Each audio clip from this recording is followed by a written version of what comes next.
India's #1 news network, and you're watching News 9. English news as it should be.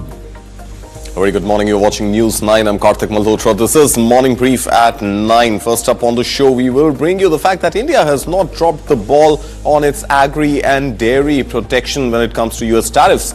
Now, the big question is the ball now in Washington's court for the interim trade deal to go through? We'll try and get you the updates on that. Also on the show, we will discuss the latest controversy surrounding Jane Street. Now, does an episode like Jane Street, even though it erodes wealth of investors, build trust in the market regulator? And finally, we will bring you the latest on the devastating floods in Texas, where the dread toll has reached 82 and still counting. You're watching Morning Brief at 9.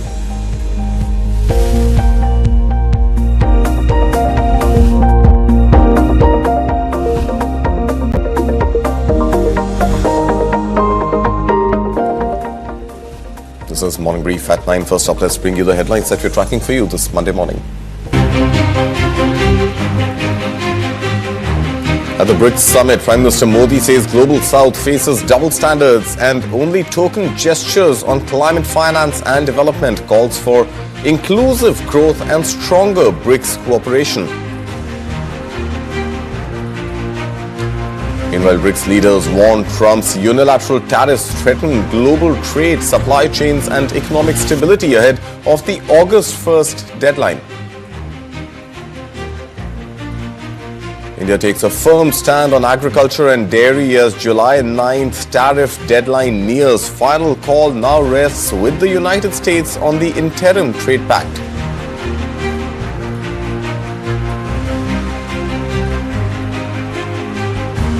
Finance Minister Nirmala Sitharaman holds bilateral talks with finance ministers of Russia, China, Brazil and Indonesia on the sidelines of the BRICS meet. Discusses strategic partnerships and global growth. India in advanced talks on bilateral investment treaties with over a dozen nations as it revamps investment regime to boost FDI and global manufacturing push. India's electronics manufacturing sector hit by twin setbacks as China restricts rare earth exports and the Directorate General of Foreign Trade curbs gold compound imports, raising fears of production delays, job losses and investment uncertainty. India's forex reserves surged by $4.84 billion to $702.78 billion, nearing all-time high as foreign currency assets rise and RBI manages rupee volatility amid global uncertainties. Union Minister Nitin Gadkari unveils ambitious mobility blueprint with electric rapid transport, ropeways, railways, aims for 100-kilometer daily road construction and greener high-tech infrastructure across the country. Delhi High Court set to deliver the verdict on Turkey-based Shelby's plea against security clearance revocation after India cites national security concerns amid diplomatic tensions with Turkey.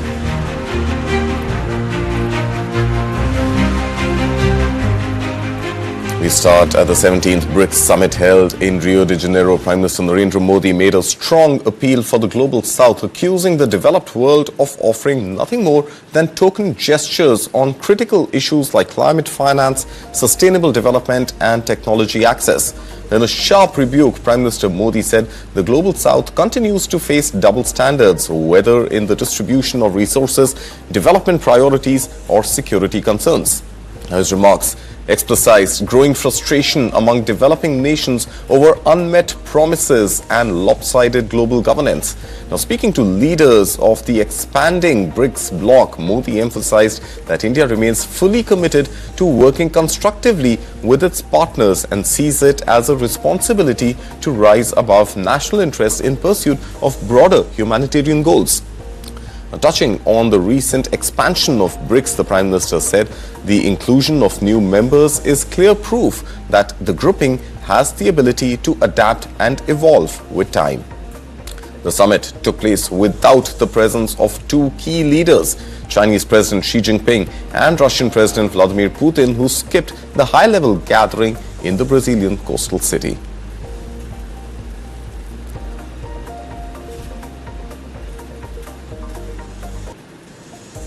And the BRICS nations have come out strongly, warning that US President Donald Trump's tariff tactics could push the global economy into deeper uncertainty. A meeting in Rio de Janeiro on Sunday, leaders from Brazil, Russia, India, China and South Africa, along with 6 other emerging economies, voiced strong opposition to what they called indiscriminate and illegal import tariffs imposed by the United States. In a joint statement, the bloc expressed serious concern over rising unilateral tariff and non-tariff measures, warning they are distorting global trade and breaching WTO rules. Remember, earlier this year, Trump had threatened both allies and rivals with sweeping tariffs, only to ease up following a brutal market reaction. He's now warning that if trade deals aren't struck by August 1st, unilateral duties will return.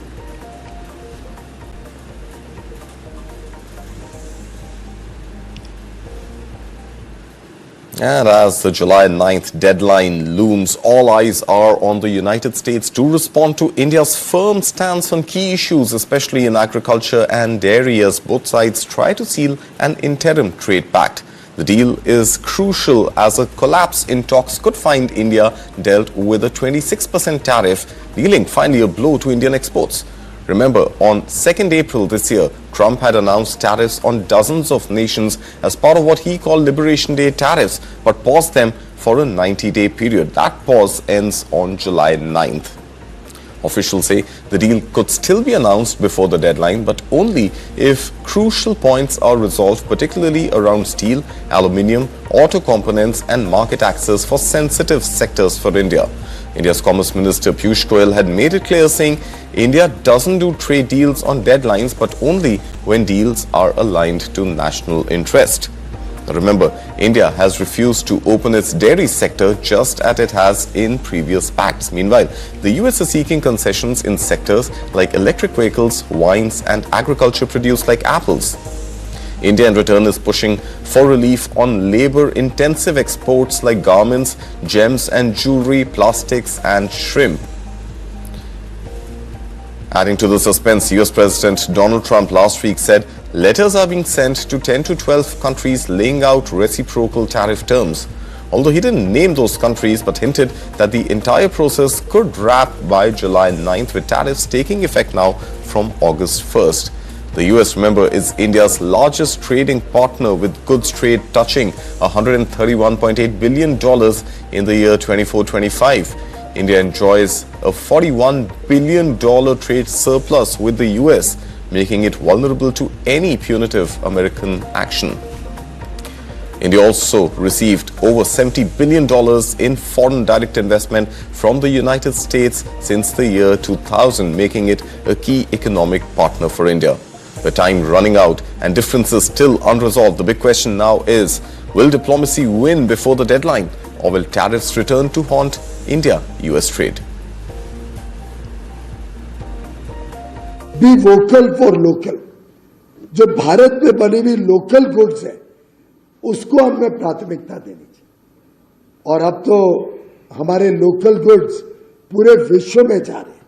आखिर ये free trade agreement क्यों किया जाता है? जिससे आपको और markets खुले, ड्यूटी फ्री एक्सेस मिले आपके बनाए हुए सामान को दूसरे देशों में, आपके जीआई टैग प्रोडक्ट्स को सम्मान मिले दूसरे देशों में। कोई अगर और कोई बाधाएं हैं जिससे आप विदेश की मार्केट्स को नहीं कैप्चर कर पा रहे, लाभ नहीं ले पा रहे, वो आपके लिए खुले, उसके लिए फ्री ट्रेड एग्रीमेंट किया जाता। पर स्वाभाविक है, फ्री ट्रेड एग्रीमेंट में दो तरफा ट्रेड होता है। ऐसा नहीं बोल सकते कि भाई आप तो अपनी मार्केट खोल दो, पर आपका कुछ भी सामान भारत में नहीं लेंगे। इतना तो आप लोग मानेंगे ना? ताली तो दो हाथ से बजती है, दो तरफा ट्रेड होता है, पर उसमें भारत के हितों को संरक्षित रखना, ये हमारी प्राथमिकता रहती है। Sending letters out on Monday having to do with the trade deals. Could be 12, maybe 15. You know, Secretary of Commerce right here. And I guess, Howard, I would say it could be maybe as many as 15 or so. and they'll be going out on Monday, and some will go out on Tuesday and Wednesday, and we've made deals also. So we're going to have a combination of letters, and some deals have been made. And less than 3 days to go for those tariffs to kick in on July 9th, US time. We will wait and watch whether a trade deal finally gets stitched before that. Well, moving on now, on the sidelines of the BRICS finance ministers and central bank governors meeting in Rio de Janeiro, Finance Minister Nirmala Sitharaman held a flurry of high-level bilateral meetings with her counterparts from Russia, China, Indonesia and Brazil, focusing on shared strategic goals and expanding financial cooperation. Now, in a meeting with Russia's finance minister Anton Svilnov, finance minister expressed heartfelt gratitude for President Vladimir Putin's support following the recent Pahalgam terror attack. Both sides reaffirmed their special and privileged strategic partnership built on mutual trust and understanding. Discussions ranged from bilateral cooperation in the financial sector to matters related to the new development bank. Next, in her interaction with China's finance minister Lan Foan, Sitharaman recalled their last meeting in Samarkand and highlighted how India and China, as the two largest and fastest growing economies, are uniquely positioned to drive inclusive global growth. She emphasized the importance of deeper bilateral engagement to elevate the voice of the Global South and shape global narratives aligned with developing countries' priorities. In talks with Indonesia's Vice Finance Minister, Sitharaman reiterated India's interest in soon hosting the India-Indonesia Economic and Financial Dialogue. The discussion touched upon a range of issues including UPI, RuPay, G20 cooperation, fintech tourism and MDB reforms. She also appreciated Indonesia's solidarity after the Pahalgam incident. Now, during her meeting with Brazilian Finance Minister, Sitharaman lauded Brazil's efforts as current BRICS chair, especially in commitment to its multipolar world order. The two leaders discussed climate finance, COP30, and broader multilateral cooperation. Sitharaman said India supports Brazil's BRICS agenda and looks forward to carrying it forward when India assumes the chairship in Jan 2026. Listen in. I'm proud to share with you all that the Indian economy has demonstrated remarkable growth and resilience in the post-pandemic era. Strong focus on macroeconomic stability, targeted efforts to promote digitalization, inclusive policy design have been instrumental in achieving this, despite facing multiple domestic and external challenges. India is poised to remain one of the fastest growing economy globally in the coming years too. And India is stepping up efforts to deepen its global investment ties, actively negotiating bilateral investment treaties or BITs with more than a dozen countries, including Saudi Arabia, Qatar, Israel, the European Union and Australia. Talks are also in progress with Switzerland, Russia, Oman, Tajikistan, Cambodia, Kuwait and the Maldives. Now, these treaties are vital as they offer a legal framework to protect and promote investments in each other's economies, boosting investor confidence and economic cooperation. With India on track to become the third largest economy and a growing hub for global manufacturing, the government is revamping its investment strategy. Remember, in the last union budget, the government announced a more investor-friendly BIT or a bilateral investment treaty model aimed at attracting foreign players to invest in India. According to officials, some of these new pacts could be finalized within the next 3 to 6 months. Remember, India had signed BITs with two countries in 2024, and the ones with the UAE and Uzbekistan have already been implemented. Unlike investment chapters in broader trade agreements, BITs include expansive investment protection clauses and lay out obligations that go far beyond trade facilitation. Officials say India's approach ensures a stable, balanced investment environment, protecting its economic interests while encouraging global capital. India crossed $1 trillion in FDI inflows between the year 2000 and 2025, with $81 billion received just in the last fiscal year. Major investors include Mauritius, Singapore, the US, the Netherlands, Japan, as well as the UK. Top sectors drawing these funds in India are the services sectors, including IT, telecom, as well as construction, auto, chemicals, as well as pharmaceuticals.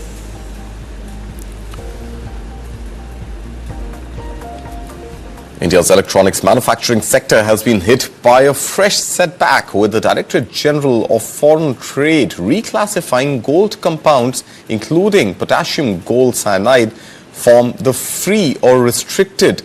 They have been moved from the free to the restricted import category in an order. Now, these compounds are critical to the production of semiconductors, PCBs, camera modules and connectors, as they help improve the flow of electric current in key electronic components.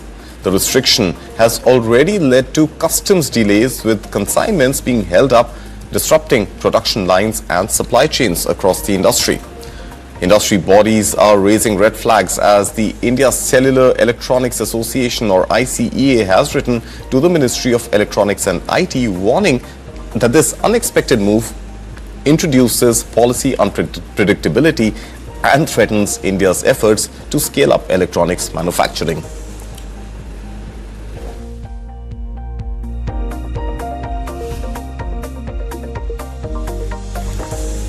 This comes even as the sector is still grappling with China's earlier export restrictions on rare earth magnets and specialized capital goods.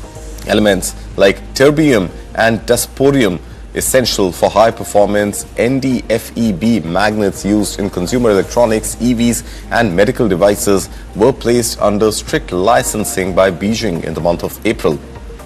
As the sector reels under this setback, industry leaders are urging the government to provide clarity and consistency in policy to ensure India stays on course in its mission to become a global electronics manufacturing powerhouse.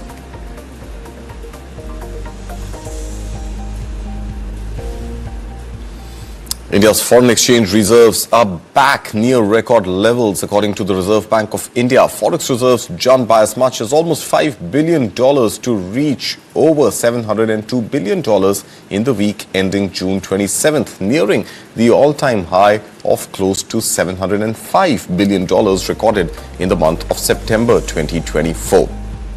The latest surge has been primarily driven by a sharp increase in foreign currency assets, which rose by $5.75 billion to touch close to $595 billion. However, gold reserves dipped by as much as $1.23 billion, now standing at just under $85 billion. The RBI noted that foreign currency assets reflect valuation changes due to the movement of other major currencies like the euro, pound and yen against the US dollar. Meanwhile, special drawing rights with the IMF rose by $158 million to $18.83 billion, and India's reserves position with the IMF climbed by $176 million to as much as $4.62 billion. The RBI's forward dollar book, which indicates future dollar commitments, fell by $19 billion between the months of April and May, declining from $88.7 billion to $65.2 billion. The rupee, which has faced increased volatility since April due to global tensions and currency fluctuations, has remained relatively stable.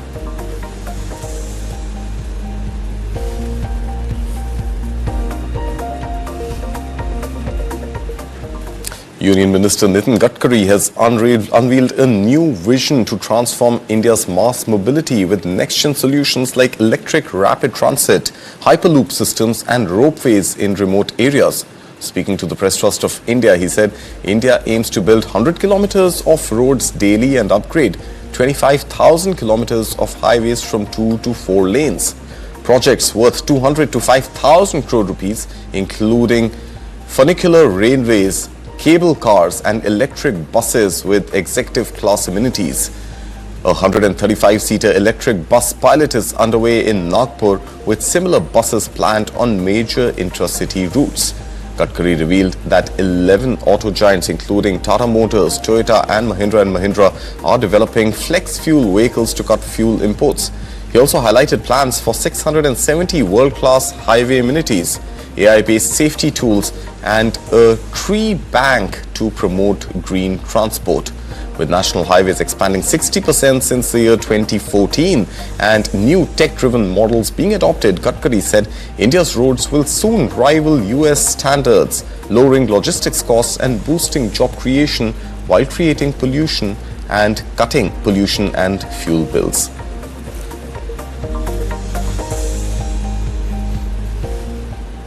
The Delhi High Court is to pronounce its verdict on petitions by Turkey-based Shelby against the revocation of its security clearance by the Indian government. The Bureau of Civil Aviation Safety, or BCAS, has revoked the security clearance on May 15th, days after Turkey backed Pakistan and condemned India's strikes on terror camps in the neighboring country. Justice Sachin Datta on May 23rd had reserved the verdict after hearing submissions in the matter. Shelby Airport Services India Private Limited and Shelby Delhi Cargo Terminal Management India Private Limited oversee ground handling and cargo terminal functions at various airports in the country. Solicitor General Tushar Mehta, representing the central authority, defending the action, pointing out an unprecedented threat to aviation security.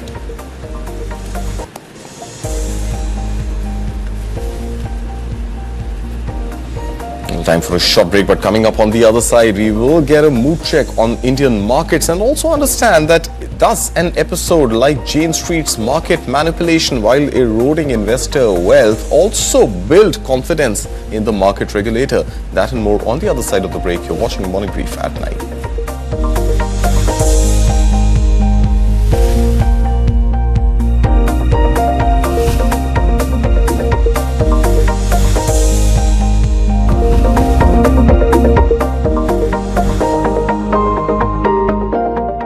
ये golden एक तेरे लिए मंगाओ मेरे नए music goggles मंगाओ क्या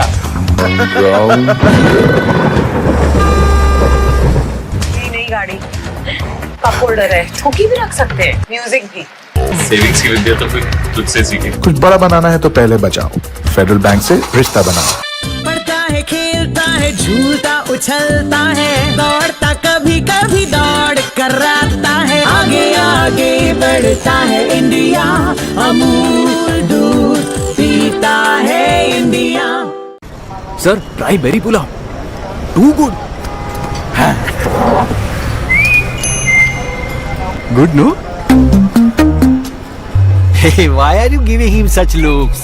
Ignore tips and use your own mind before you order. Lots of people give unsolicited stock tips. It can be dangerous. Study the company and the risk associated. Invest only after analysis. समझकर invest कर बुझने लगे किसी की उमंग तो उसको तरंग दो दुनिया को रंग दो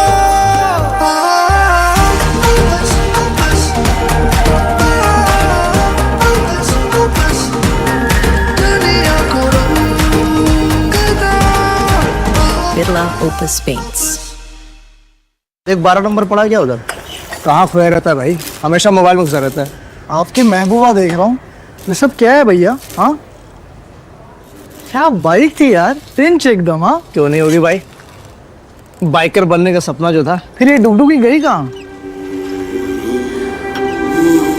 पापा के साथ साथ सारे सपने भी चले गए अब तो बस अपने गैराज में बैठा लोगों की डुगडुगी ठीक करता रहता हूँ और अपने बच्चों के सपनों के साथ ऐसा कुछ नहीं होने देगा वो कैसे पहले से लाइफ इंश्योरेंस का टर्म प्लान ले रखा है ताकि मेरे मोंटू के सपनों पे कोई ब्रेक न लगा सके बड़े भैया सपनों को रखो सुरक्षित टर्म प्लान के साथ सबसे पहले life insurance A deep dive into what matters to you the most. Angles you won't find anywhere else. News that impacts your life.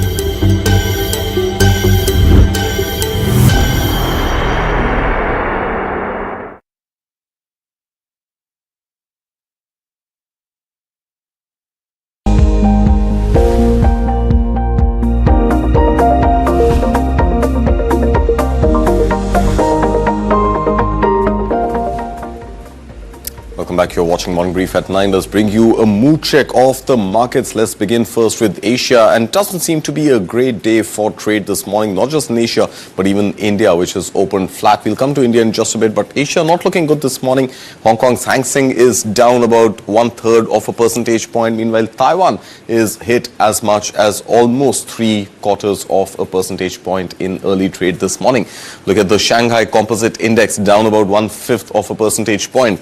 Kospi seems to be the only exception, marginally in the green. South Korea's marginally in the green this morning, mirroring exactly what Indian markets are also looking at in trade. Meanwhile, Japan's Nikkei 225 is also down. India, meanwhile, is marginally up. One could call it a flat opening. Absolutely flat. Sensex is up just about 5 points or so in trade this morning. Nifty even lower than that. We are looking at second decimal point gains, so one can pretty much conclude that this is as flat gets. We don't know. The trade could swing either side. A greenish start does not necessarily mean that this is going to be the mood of the markets during the rest of the day as well. Indian volatility is higher this morning. It's up by about 3% or so, but still below those 13 levels at about 12.70 or so. Let's look at the Nifty 50 heat map and try and make sense of which are the sectors which seem to be dragging the markets this morning and those which are giving it a little bit of this green push. Well, a mixed bag of news coming in on the banking stocks. HDFC Bank is up about 1/3 of a percentage point. ICICI Bank down about 0.6% or so in trade. Meanwhile, solid gains coming in for Reliance this morning. Reliance Industries, remember, majorly impacted with the news of OPEC Plus increasing its supply of oil in the month of August. Investors are taking heed to that item of news, and Reliance is up about 0.3% or so in trade this morning. Meanwhile, ONGC, which competes with the OPEC region, is seeing the diametric opposite reaction to what we are seeing on Reliance Industries. ONGC this morning is down about 0.4% or so in trade. Remember, every time there is an oversupply of oil, the oil futures prices go down. And that means if there is an oversupply of oil in the Middle East, then companies like ONGC tend to get hit on the basis of that. Reliance on the other side, which is into the processing part, into the upstream part, tends to gain every time prices of oil lower. We do have Kranti Batini joining us this morning. Kranti, good morning. An absolutely flat opening for the markets. What do you make the mood of the market to be going forward for the day and the week? Kranti, good morning to you. Yeah, markets are in a consolidation phase right now. We have the trade tariff outcomes. We need to wait and watch. What market is by and large ahead of this uncertainty of the global trade tariffs. The Asian markets, especially Indian markets, also in a wait and watch mode. That's what we have been witnessing. There is a mixed commentary that's coming. Nobody is sure what kind of these trade tariff implications are going to be. Again, this morning we are getting the statement from the US administration. Those who are aligning with respect to the BRIC policies are concerned, because India is the crucial country and we play a very pivotal role in terms of the BRIC policy making is concerned. So the commentary of US administration from the President Trump can have some kind of an impact in the medium to short term. We need to wait and watch. Ahead of all these commentary with respect to the trade tariffs are concerned, markets are in a consolidation phase. But by and large, what we are witnessing is Indian markets are in a positive territory. Despite of this consolidation, we can see some kind of a selective buying, and also we're entering into the earnings season. So the earnings season is going to lead the market in the next coming days. All right, of course, earnings season, we will come to that in just a bit, Kranti. But you're right, I think the uncertainty over the news that comes from the US, especially now the fact that is the deadline indeed July 9th or is the deadline August 1st? Which is the deadline for which country? The 12 countries to which letters need to be issued by the US administration on Monday, that is a few hours from now, US time. I think this uncertainty is definitely playing not just on the Indian markets, but even on Asian markets. I want to just bring your notice to the IT stocks this morning, and this is something that we discuss quite frequently, Kranti. And IT stocks are taking again a major beating, perhaps partly in anticipation of the earnings season that you talked about. Remember, TCS is going to be the first one to announce results on the 10th of this month. But overall, the mood on the IT space seems fairly somber this morning. You've got HCL Tech down more than a percentage. You've got Tech Mahindra down almost 1.5 percentage points.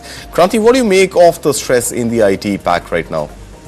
Karthik, what we witnessed recently was some kind of a cherry picking in IT stocks, and they're quite resilient in India.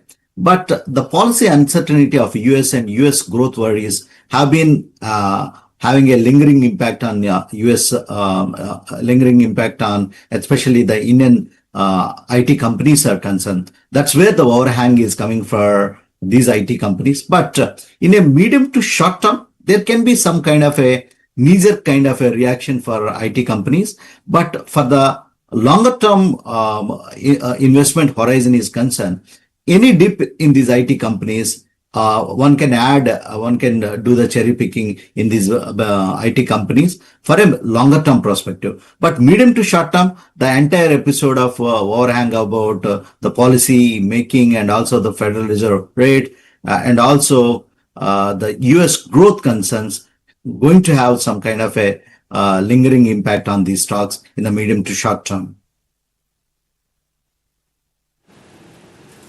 All right, we are also receiving some breaking news, Kranti, as we are speaking. Apparently, Donald Trump has said that all countries supporting the BRICS nations are likely to be imposed with an additional 10% tariff. That is the breaking news which is coming in right now. We will try and get you more details of that as we continue with this broadcast. But an additional 10% tariff on all countries which are supporting BRICS nations seems to be a little too steep. So we will wait to confirm that story and bring you more details on that as we move on. Meanwhile, oil prices has slipped more than 1% today after OPEC Plus surprised markets by hiking output by more than expected terms for the month of August, raising concerns about oversupply. Brent crude futures fell 80 cents or 1.2% to $67.5 per barrel, while US WTI crude was at 65.68, down about 1.32 dollars to about 2%. The OPEC Plus, which has agreed on Saturday to raise production by 5,48,000 barrels per day in the month of August. Well, that is the other story that we're tracking for you. And look at the stocks on the screen right now. Reliance Industries taking positively to that news. The stock is up about 0.5 percentage point in trade this morning. Meanwhile, oil dwellers, including ONGC and Coal India, are down in trade. Kranti, again, additional supply of oil in the month of August. Overall, oil prices coming down bodes well for the Indian economy, but not as much for stocks like ONGC, does it? Absolutely, Karthik. Always any reduction of oil prices is a positive for Indian economy. There might be some kind of a negative impact is going to be there for a couple of stocks, but overall the economy is going to get benefited because of the oil reduction in the oil prices are concerned. We have been bearish on oil prices, Karthik, despite of the recent worries about the Israel and Iran and the West Asia tensions also.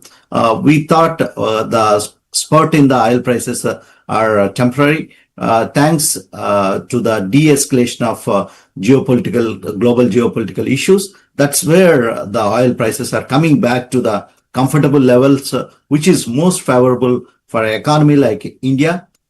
So we can see as long as the crude oil in this level, Karthik, we need to keep always one thing in our radar.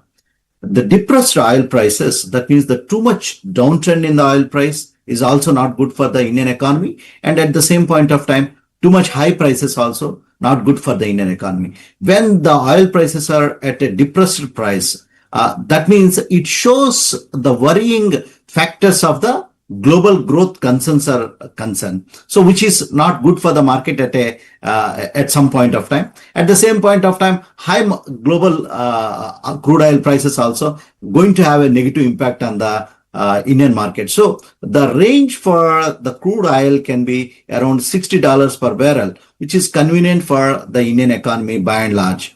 If we are thinking about oil prices going down to $30-40, that's again creates some kind of a negative sentiment for the global economy. So this is where one need to keep in mind how the global oil prices are going to impact the Indian markets in the medium to long term. All right, well, let's come back to the breaking news that we are tracking for you, and this one coming by way of the US administration, which is now saying that India is going to, rather all countries which support what is being referred to as the anti-American BRICS will be imposed with an additional 10% tariff. Kranti, this seems to be again a statement which is coming from the US administration over the fears of de-dollarization, and this is something that the US administration has been completely against and has been raising the alarm on. Does it seem to be any merit in considering the fact that now this expanded BRICS nation, which is not just the 4 or the 5 original countries, but also has Indonesia, also has the African Union and many other countries now adding to the BRICS bloc, does it seem as a direct 10% threat or a 10% penalty to all countries which are part of the BRICS bloc and which may intend to in the near future or later join the BRICS bloc? Karthik, in terms of the global trade is concerned, the BRICS bloc right now consists about the original 5 and also the new additions that have added to the BRICS bloc, including I believe Saudi Arabia. So this is the crucial bloc in terms of the global trade is concerned and the emerging countries. But geographically, these countries are spread across various parts. But where the US concern that comes is, if these countries are going to have the trade, the bilateral trade in their original currencies, that can have the impact on the dollar as a currency is concerned. That's where the US administration is much worried. But these are the early signs. We need to see. This is one of the apprehension by the US administration. But I don't think so. The US administration is in a hurry to implement this one. These are the warning signals that they're giving to the BRICS countries. But we need to see, because one thing is they have the strong trade ties with the US also back again. These are the warning signals US is giving. It is right now premature to apprehend because of this commentary. We need to wait and watch how this entire new episode, because the US president has been warning these kind of comments from the past 2-3 months back also. He made these kind of commentaries. Now, okay, he is coming deliberately on these countries ahead of the BRICS Summit is concerned. So definitely the BRICS nations are going to have a discussion on these points, and they will take the appropriate measures to overcome these kind of warning signals. Right. So, Kranti, if you notice, and this is the statement that we are flashing, in fact, it's a post on Truth Social by Donald Trump, which you're flashing on the screens right now, which says any country aligning themselves with the anti-American policies of BRICS will be charged an additional 10% tariff. There'll be no exceptions to this policy. That is exactly what US President Donald Trump has posted on Truth Social just a few minutes ago. Now, it's understandable, Kranti, that US has a big problem with China. Perhaps one could arguably say an even bigger problem with Russia. But what about countries like India, which US sees and finds a friend in? So do you think this is again a targeted strike only at China and perhaps at Russia, and every other country part of the BRICS bloc now becomes collateral damage? Karthik, with respect to the current commentary is concerned, he mentioned that it is anti-American policies. So, so he is specifically mentioning the anti-American policies. Is he talking about de-dollarization to your mind, Kranti, or are there other anti-American policies, like, for example, buying cheaper Russian oil? That's what it seems. So anti-American policies he is much concerned, but India have the way out for all these events. Karthik, we can buy more LNG from US. That's where we can increase the bilateral trade, and also we reduce the current the trade surplus with US. So these are the measures, policy measures in a calibrated way. The policy makers in India, they're going to take. Of course, this commentary is deliberate on the BRICS nations as they're starting a summit. But we need to wait and watch. India have a strong bilateral ties with US, and also our commentary is not like the Russian counterparts or like the Chinese counterparts. Even in fact, Karthik, last couple of days back, the US administration, especially the President Trump, have given a stern warning to Japanese counterpart, which is a very strong trade partner of US. He said he is getting frustrated with the policy negotiations of Japan. Japan is concerned. So when he made such a commentary on nation like Japan, okay, I don't get surprised if he makes a commentary on BRICS nations are concerned. All right, Kranti, we will leave it at that. Thank you so much for your time this morning, and as always, a pleasure having you. Of course, this is a big story that we will continue tracking for you. But before we head into another break, let's look at all the other global stories that we have been tracking for you this morning. BRICS leaders offer indirect criticism of US trade policy and symbolic support to Iran at the 17th BRICS Summit in Rio de Janeiro. US President Donald Trump threatens to impose 10% additional tariff on nations backing anti-American BRICS policy. US President Donald Trump says trade deal secured with some countries while others would receive letters on Monday notifying new tariff hikes. US Commerce Secretary Howard Lutnick confirms new tariff deadline of August 1st, says President Trump is still finalizing rates and terms with remaining trade partners. Donald Trump lashes out at Elon Musk's plan to form a new political party, brands the billionaire a train wreck on social media.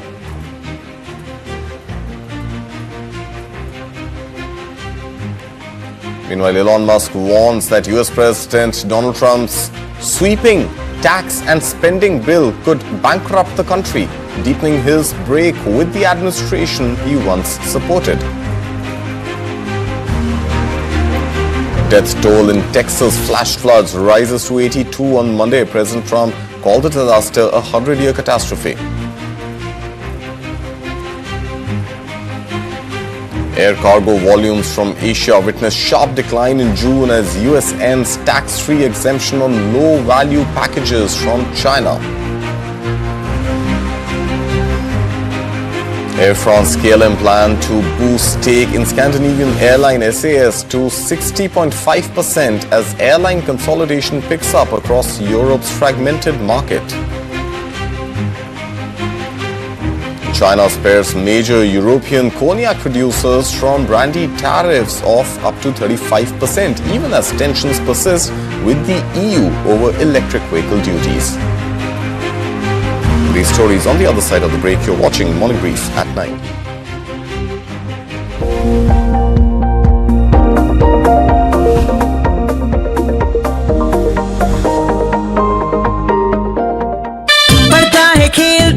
झूलता उछलता है, दौड़ता कभी कभी दौड़ कराता है, आगे आगे बढ़ता है इंडिया, अमूल दूध पीता है India. It's never easy to choose a new path, stand out in the crowd, to have your own new identity. The journey to self-reliance begins when you're fully prepared. Tata Motors Commercial Vehicles presents the new Ace Pro, now in bi-fuel, EV and petrol variants. So get ready to say it loud. Ace Pro, ab meri bari. Women in West Bengal should be assured that it is a safe place for them, because justice should be done, served cold, quickly, and it should be done in a way that it is transparent. Peace and prosperity cannot coexist with terrorism and proliferation of weapons of mass destruction in the hands of terror groups. These visuals are the most defining moment when India's Defence Minister called out China's bluff. The memories of emergency have again become very, very relevant. There is no excuse. It subverted our constitution.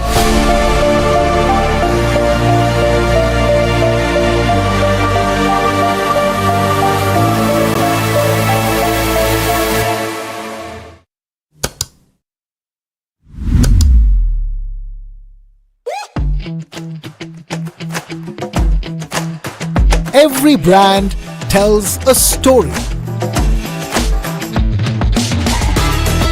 And they are the storytellers, the Sutradhars. They present a brand with band, baja and barat to you. They are the Brandwalas.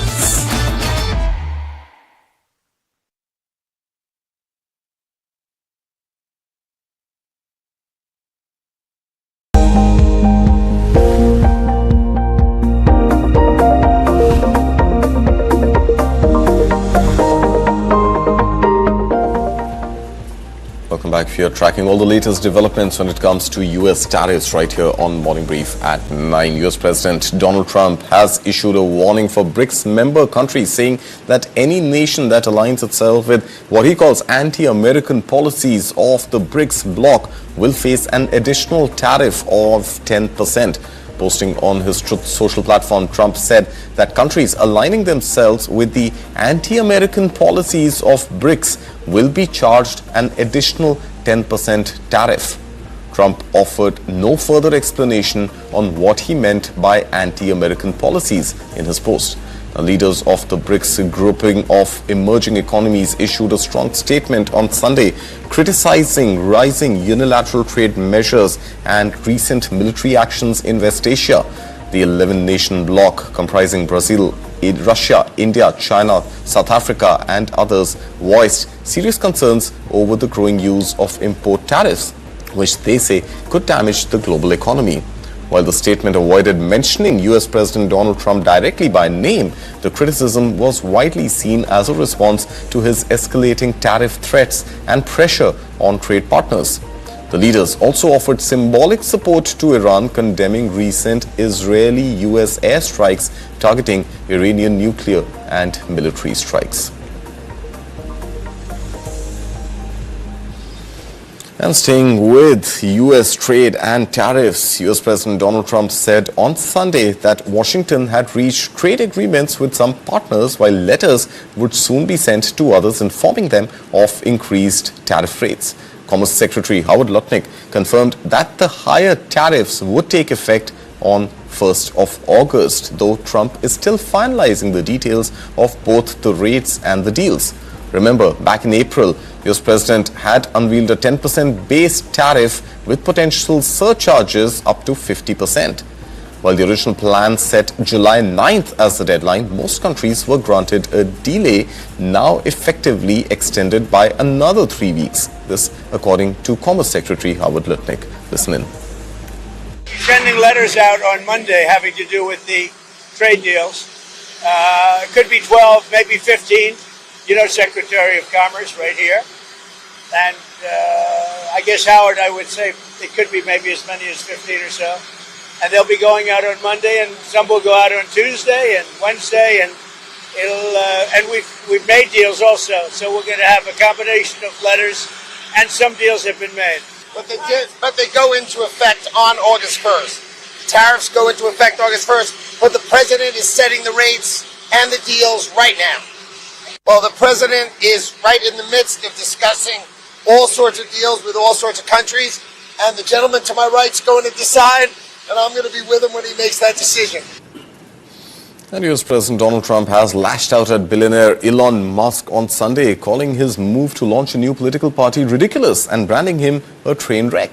The former allies have grown increasingly hostile in the past few weeks, with Musk now vowing to challenge the US political establishment, something Donald Trump says is a proof of Tesla tycoon going off the rails. Their falling out began after Musk criticized Trump's massive tax and spending bill.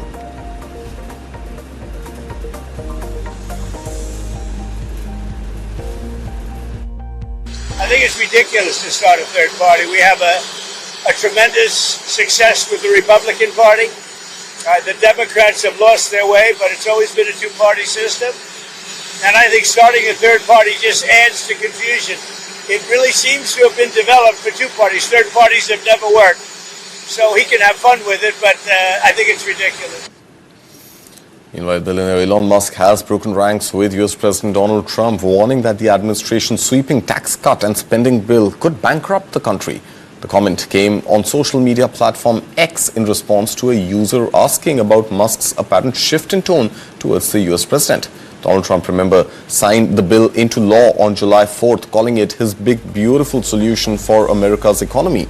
But Musk, who once led the president's Department of Government Efficiency and donated heavily to Trump's historic re-election campaign, has become a fierce critic. He now says the ballooning deficit from the bill is dangerous and unsustainable.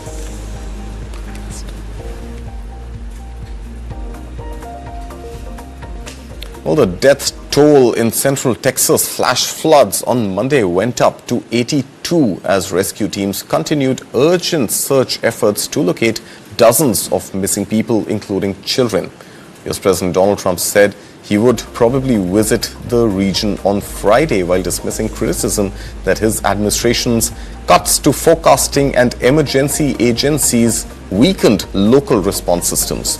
Trump instead called the disaster a 100-year catastrophe that nobody expected. Listen in.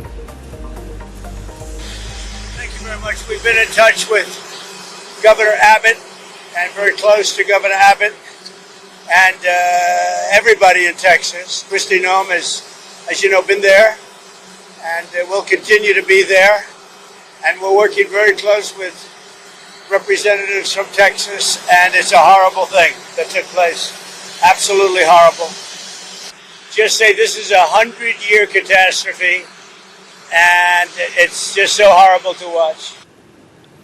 All right, let's shift our focus now back to the breaking news that we broke on this broadcast about the additional 10% tariff on all countries supporting what Donald Trump refers to as the anti-American BRICS policies. Well, we have a special guest joining us now. Jayant Dasgupta, former Indian ambassador to the WTO, is here with us to break this down for our viewers. Mr. Dasgupta, does this now mean that India, for example, will be faced with a 10% baseline tariff, a 26% tariff in case we are unable to stitch that interim trade deal in time, and an additional 10% BRICS tariff? So does this effectively take up India's tariffs to 46%? It could, go up to 46%, as you have mentioned. But nothing is fixed in President Trump's regime, because he takes decisions on the spur of the moment, and he keeps changing his decisions also. So he has announced this 10%. He has this pronounced anti-BRICS bias, primarily because China is there as well as Russia. Yeah. I don't think he has much against India, South Africa or Brazil. Is it fair to say, Mr. Dasgupta, that the tariff war is targeted singularly towards China? Russia happens to be, of course, one of the bigger collateral damages, but India is no lesser of a collateral damage in this tariff war. Yes, I think the primary focus is China, and that is visible when in the terms of the agreement with Vietnam that the US has struck. Right. Because 40% has been levied on transshipment. That's right. Of goods from China to the US via Vietnam.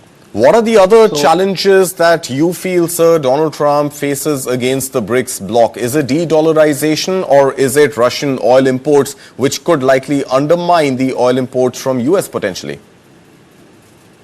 I think de-dollarization is just a concept at the moment. And, right. But Trump has been talking about it, sir. Trump has been talking about it and has been threatening to impose tariffs on countries that go for de-dollarization. I think de-dollarization as a BRICS concept has not really taken off, but China has increased the MMB trade with its partners, and India is also trying to have, for instance, ruble trade.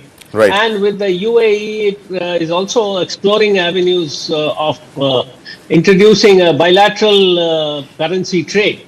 Right. So, de-dollarization may not take place in the form of a single currency, but bilateral currency trades are increasingly, I think, being explored and becoming, reality now. All right. Final question, sir. How big a threat is Russian oil imports for the US, given the fact that US wants to go drill, baby, drill and export its own oil to rest of the world? Donald Trump has spoken about 500% tariff in the past on countries that import Russian oil. So BRICS, which singularly features, of course, Russia, which is the oil exporter in this case, and the two largest importers of Russian oil, which is China and India. I think it is... there are two issues involved in this. One is that the Europeans are still dependent on Russian oil to a certain extent and Russian gas to a greater extent still. So that is one thing. The second thing is the US's pure commercial interest of selling more oil. If the Russian supply can be, squeezed, then the US will be able to sell more of its oil. So both the interests are coinciding. And that is why the US wants the Russian supply to come down, but not to harm the European interests to that extent that its industry is shut down, etc. So that is, I think, the case. Right, Ambassador Dasgupta, thank you so much. We will leave it at that for now. But of course, this is a breaking news that we will continue tracking for you all through the day today on News 9, that India could potentially be faced with a 46% tariff now, which is a 10% baseline tariff, a 26% reciprocal tariff, and now potentially a 10% BRICS tariff, taking the total up to 46%. We will break that down and keep discussing that on the day on News 9. Thank you so much for watching.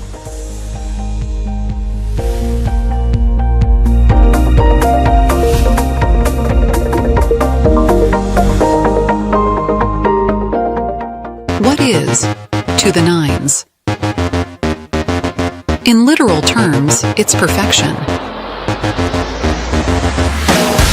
But to us, it's not just a phrase, it's an attitude. One that starts at your desk and sends a statement to the world. To the nines is about taking